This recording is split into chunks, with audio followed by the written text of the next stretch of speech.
Liz, we going on our usual walk this morning? I'll have to ask Phil first.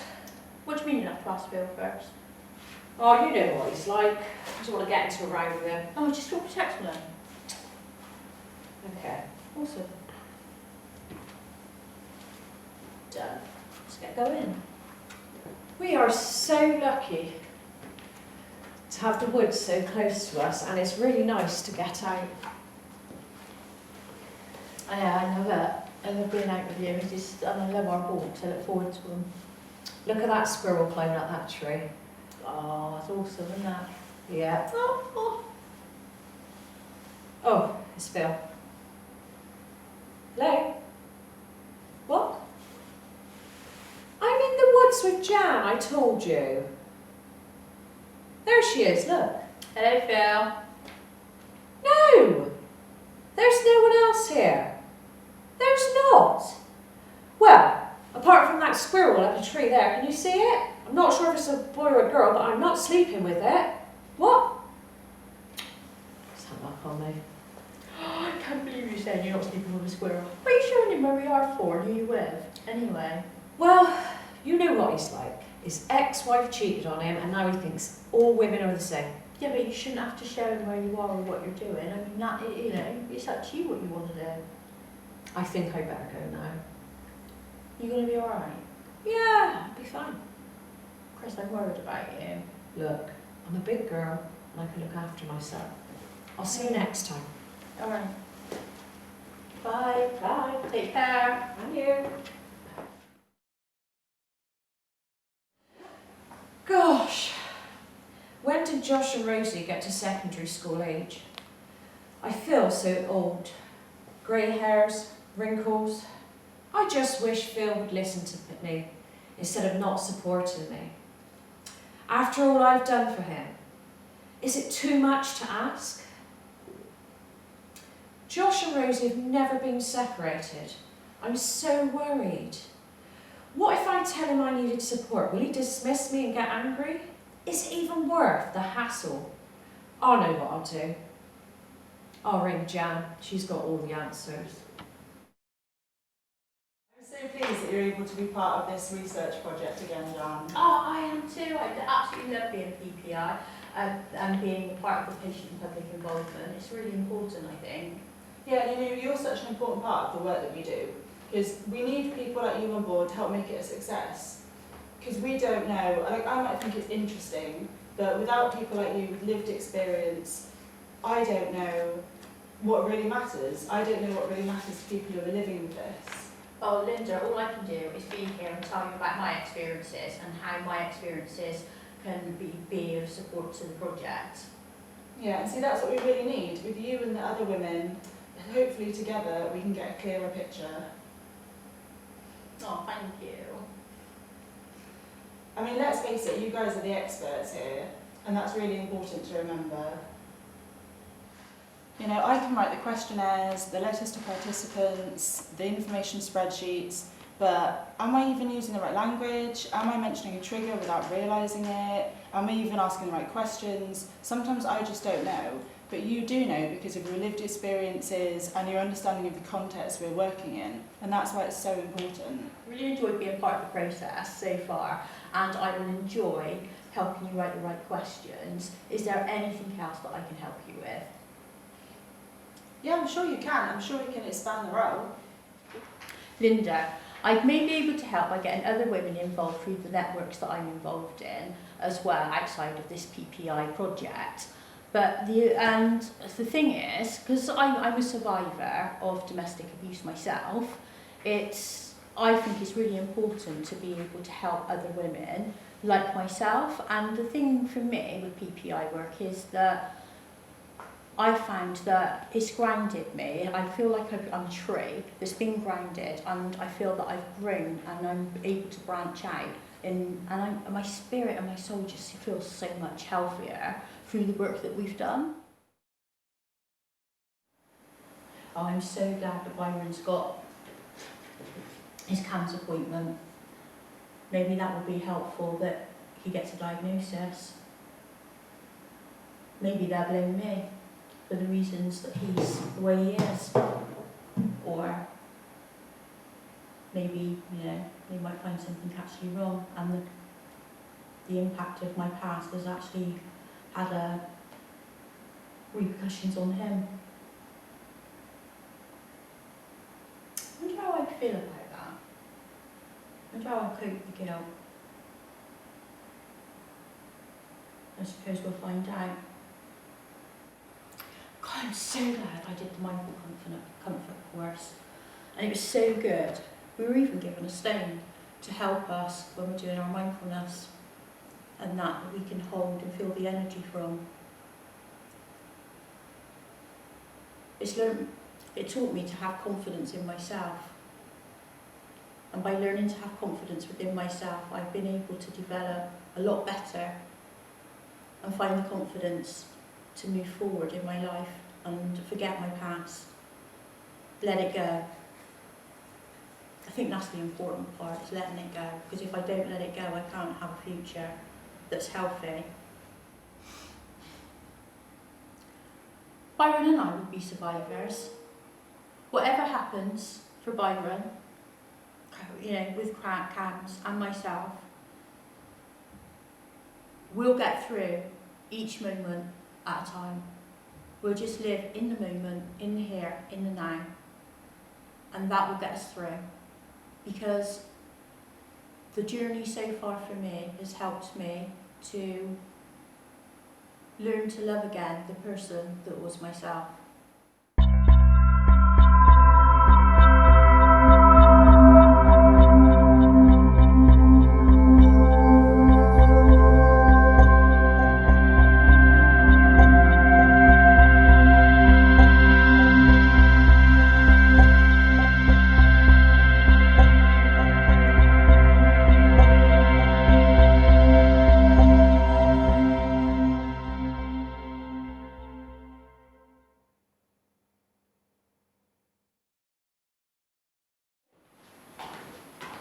You should see, honey. Sorry it took so long, but they're really busy in there today. Oh, thanks. But they got there in the end, bless them.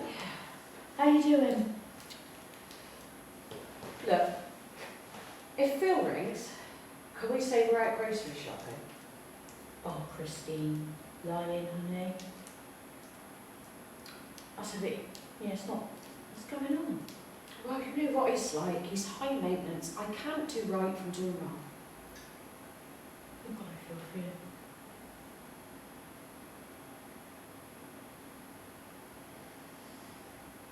What's going on?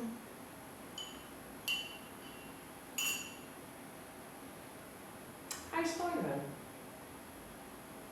He's alright. He's doing well. He eats me out of house and home. He's got an appointment with Cams coming up. And that, so hopefully things will work their way out, and, you know, the challenges that we're dealing with will be sorted over time. Must be hard. It is.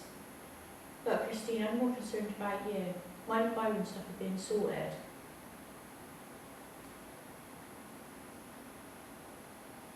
You are aware that I am here for you, and if you actually need anything, you've only got to pick up the phone. You know, and if you want to go for coffee, or we can find time for coffee, or if you can find somewhere there where it's quiet, where I feel like you can hear what you're saying, or, you know, twins ain't hear what you're saying, I'm always at the end of the phone.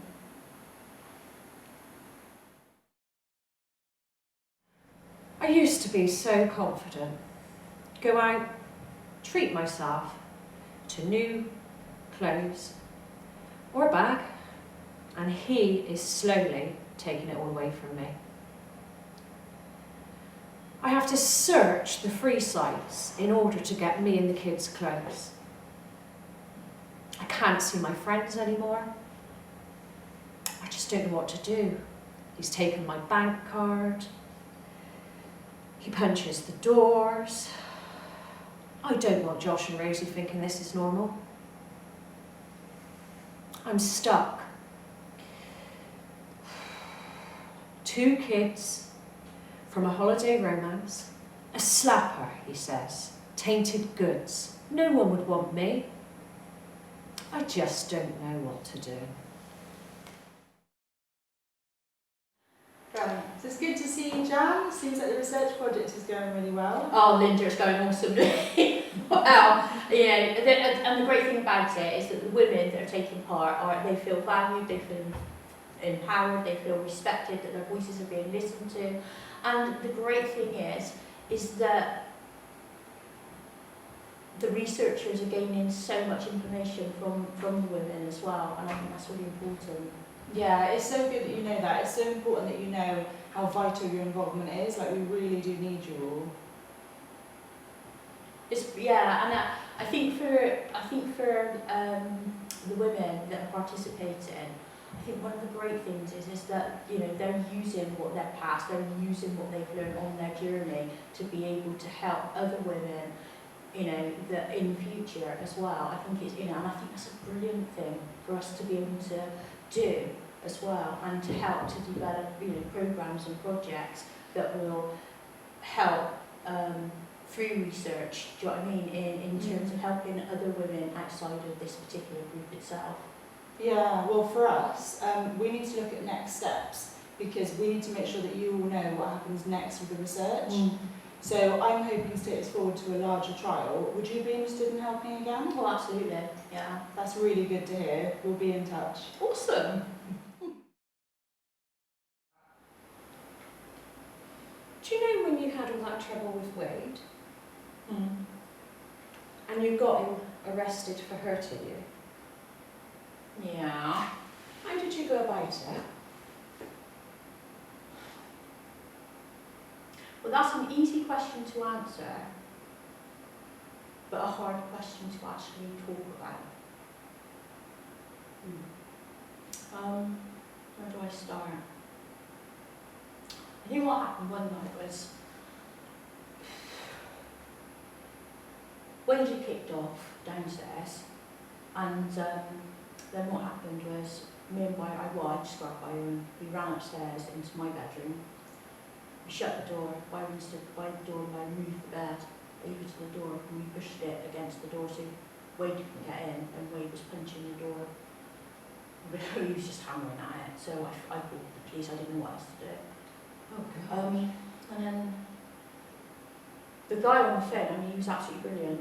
He stayed on the phone right the way through the whole ordeal, and then what happened was the police eventually come out. I'm hanging out the window trying to tell I'm sobbing, my heart out going blubbering like an idiot I was. You were hilarious, really, but not. But so they in the end I told them what was going on, and how scared and frightened both me and Byron were. So they eventually kicked the door in, ran up the stairs, grabbed Wade and took him away. And then, I was sobbing in the end in one of the police officer's arms. I was like, it was really strange. It was like I was relieved that he was gone. I was so nervous, and just a mixture of really, emotions. But I couldn't always pinpoint what kind of emotions was going on. But other than the fear really overtook everything. But there was other stuff going on inside me as well. I'm just wondering if Phil's going to get like that with me. What do you mean, Danny? Well, he's taken my bank card. I can't get any of my money. He shouts at me. Punches holes in my doors. I don't want to live like this. But it's moving forward. Yeah, that is a difficulty. I mean, for moving forward, when I was going through with what I did with Wade, it all went to court. It ended up going to court, but I couldn't go to court. I couldn't face him, so they were able to to prosecute without me being there, which was great. I mean, I'm just wondering, is there any way of you being able to kind of get your bank cards back off them, without it causing an issue where he might physically hurt you or hurt the children? Well, it's not domestic violence because he hasn't hit me yet. But it is. Financial abuse is a part of, domestic abuse.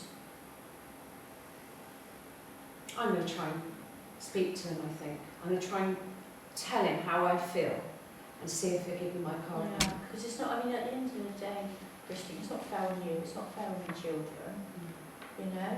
And the thing is, financial abuse, it may not feel like you're being abused, but you are, you know, and it's going to affect, both you and children socially, with your friends and, going out and doing things that you want to do when you want to do it, as well as mentally and emotionally. I didn't think of it that way, thanks. Chris, I'm your friend, and I love you, so I'm here if you need me. What I will do is I will text you some numbers, okay, for some helplines that may be helpful for you, and I'll have a quick recce to have on the internet to see what other things are about and available that may be helpful for you. And I'm here for you, and whatever we talk about is confidential. I wouldn't share it with anybody, okay? So I would just like to know that if you come to me, it's a safe place for you to be able to talk and open up. Thank you. That means a lot.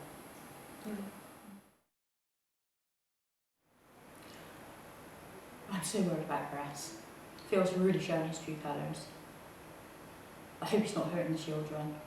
It must be difficult for her, trying to protect them, trying to protect herself, trying to find ways to support herself financially when she has no access to finances. I wonder how I can help. Maybe I can give her a few more phone calls during the course of the month. Go on a few more walks. Maybe pop round for coffee. The only thing is, I can support her as best I can. Listen to what she wants, listen to what she wants to say. Be a shoulder for her to cry on. But what I can't do is help her get out of the dysfunctional relationship. That's her journey, not mine.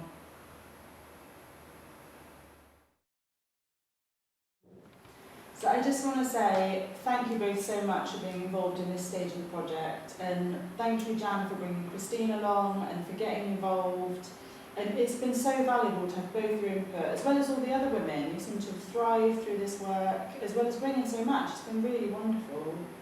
Well, thank you for having me. I've really enjoyed it. Oh, and I've absolutely enjoyed being involved.